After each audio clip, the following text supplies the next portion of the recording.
Hi, I'm Nick Shell. All I ever talk about is hair loss. If you were to meet me in real life on the street, we could be talking about anything. I would find a way to hijack the conversation and make it about hair loss. That's how obsessed I am about hair loss. Oh yeah. All right, so check this out. Here's a comment I received on a video that really connected with many of you. It was called Question and Answer. Does going bald make you ugly? And I like this response from Ari Hay. Here's what he says, quote, I'll start off by saying that in my early 20s, I went absolutely nuts about my receding hairline. Thankfully, with time, I've accepted it and I've really come to enjoy it. We'll come back to that.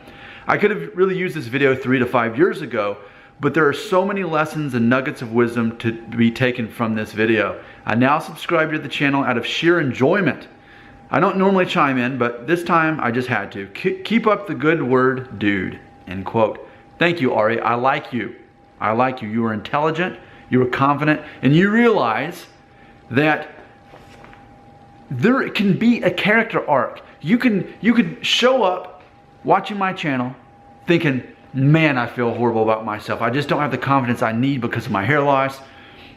You watch a couple of videos, you get the gist of really what I'm trying to say, because it's ultimately the same underlying message. Accept your new self, or find a way to, and then move forward with your life.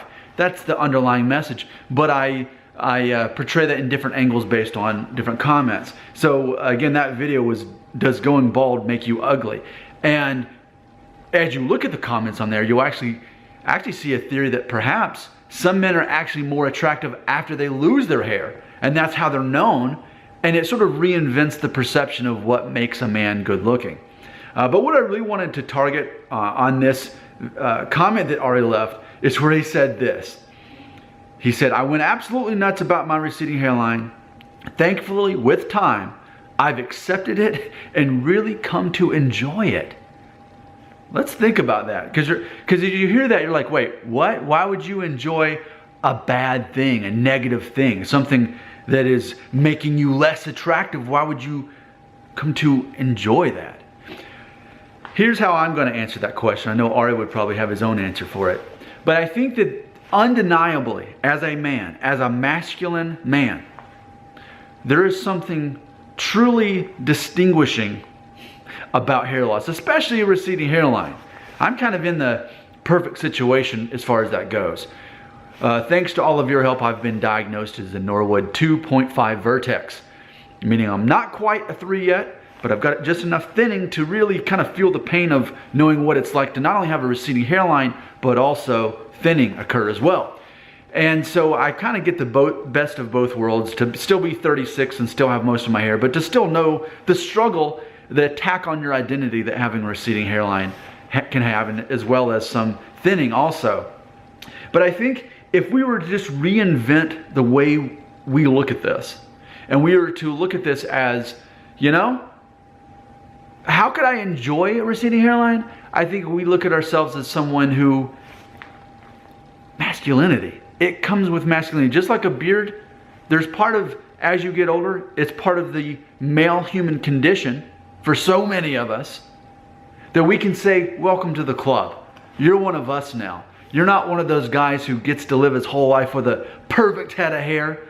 No, you're gonna enjoy this struggle with us. This is how we mature. This is how we grow old together.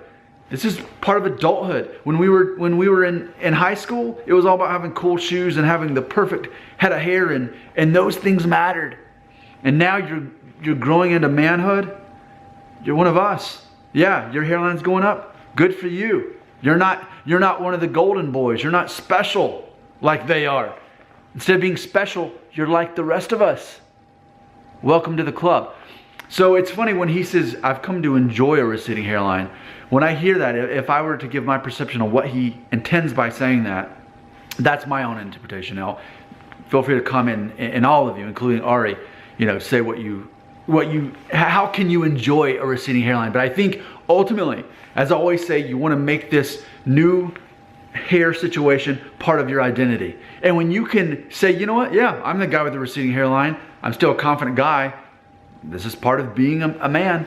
This is part of growing up. And when you accept it, I think what it does is it sort of pushes out a desperation So many guys get desperate when they have the receding hairline, thinking, oh no, I gotta save my hair. I gotta save my identity. I don't care how much it costs. I don't care what I gotta do. I don't care what kind of side effects. This is what I gotta do. And a lot of you are in that situation, and that's what you're choosing to do. And that's you. And I approve that, because for you, that's your identity.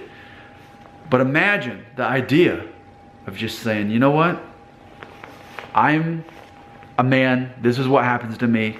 This is my identity, and I'm not ashamed of it. I'm gonna let it happen. When I lose enough, I shave it off, I grow some stubble or a beard, and as long as I make it obvious that I don't care about it, I win the contest. This is a test. This is a test. We can look at all these other guys who never lose any hair, and as a victim, if you look at this as a victim, you think, oh man, why are they so lucky? Why do they get to keep their hair? Why can't I be like them? That's victim mentality. Nick Shell's not a victim. He's victorious. That's how he thinks. And that mindset, you can have it. That's why I make these videos, so that you can adopt that mindset, so you don't have to be such a victim and think, oh man, why can't I be like them? Instead, you can think, I'm part of the majority. Most men, especially of European descent, this is what happens to us. I'm a real man. And as long as I accept my new identity that way, I continue to be a real man. What throws a wrench in this is that if you are experiencing hair loss and you're freaking out about it, if you can't keep your cool about it, that's where the masculinity starts going away, sounding more like a woman. And I'm not trying to shame anybody here in this video. I'm not trying to do that at all. But I think we all are aware that women, part of their identity is to be very focused on their physical looks. That's a big deal. That's a big part of their identity, but not for men. Men outsmart and overcome the system. No matter what we end up looking like, we find a way to overcome it, because we know people don't judge us for our looks as much as they judge us for our confidence level and us knowing who we are. That's how we're being judged. We have to continue thinking as men. We need to have a brain that matches the hair loss. So when our friend Ari says he's come to enjoy his receding hairline, I can say, you know what? Me too. When I first started making hair loss videos a couple years ago, I didn't. I wasn't quite there. I was wanting to get there. I was doing my best to get there. I'm there now. I've been there for a while. And what freedom it is to say, okay, I've got a receding hairline. All right, good for me. If I want to buzz it off, I can. If I want to just rock the receding hairline, I can do that too. And of course, the M. Night Shyamalan twist is that ultimately, most people aren't even paying attention to this anyway. They're not. But people who are obsessed, they obsess over their own hairline and other men's. And then they start to view the world that the whole world views them that same way. And it goes back to people who are insecure. My dad just showed up. Come on in. We're about to shoot another video here in just a second. It just goes back to this whole thing about insecure people. You can come on into frame and say hi.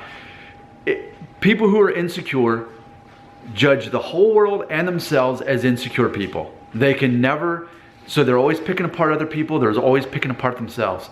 Confident people don't do that. What do you think about that? Yeah. He agrees.